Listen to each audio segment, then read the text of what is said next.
Capsule vidéo pour la commande Polyling, donc une commande qui fait partie de notre module 3, les notions de base. La commande Polyling fait partie des commandes de dessin. Donc, on va retrouver dans le premier onglet à gauche de notre écran, donc la commande Polyling. Une Polyling 2D est une multitude ou une séquence de segments que l'on crée avec les vecteurs XY, donc des lignes horizontales, des lignes obliques. L'avantage de ces segments de lignes-là, c'est qu'au final, ils seront joints les uns aux autres et ça deviendra un seul et même objet. Donc, contrairement à la commande ligne, quand je trace un contour, les éléments ou les segments de ligne sont séparés. Donc, quand je les sélectionne, j'en sélectionne un à la fois. Tandis que la polyligne, quand je vais cliquer sur un objet, l'ensemble, le périmètre au complet va se sélectionner puisque ça va être joint ensemble. Donc, chose à remarquer, quand vous utilisez la commande polyligne, évidemment, vous pouvez aller la chercher dans le menu.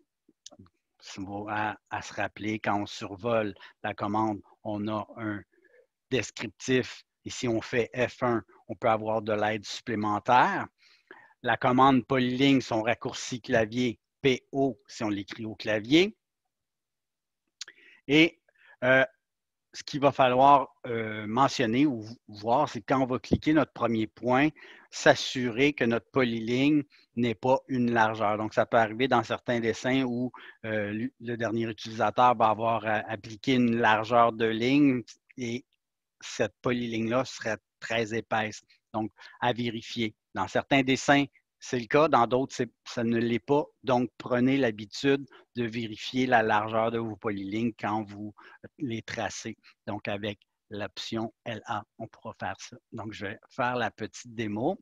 Donc, moi, je vais répéter la forme que j'ai ici. La forme, elle est la suivante. Donc, elle fait 12 pouces de long, 3 pouces, etc. Donc, je vais faire ce périmètre-là avec la commande polyligne en partant de mon point d'origine 0,0. Donc, polyligne, on me demande de spécifier le point de départ, donc 0,0. Enter. Mon point de départ est là. Et je remarque tout de suite que là, ma polyligne a une certaine épaisseur. Et si vous regardez dans votre barre de commande, vous allez voir, la largeur courante est à 1/2 pouce. Donc, regardons dans les options. Donc, nous avons aussi ici LA, ou largeur. Donc, si j'applique la valeur 0, bien important qu'on doit spécifier la largeur de départ et la largeur de fin, donc 0 aussi. Et là, je vais pouvoir commencer à tracer. Donc, je place mon curseur dans l'orientation où je veux aller. Donc, ici, je vais écrire 12.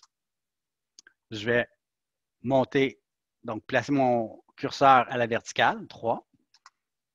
À l'horizontale, 6. Je vais monter encore une fois de 3. Je vais horizontalement 6.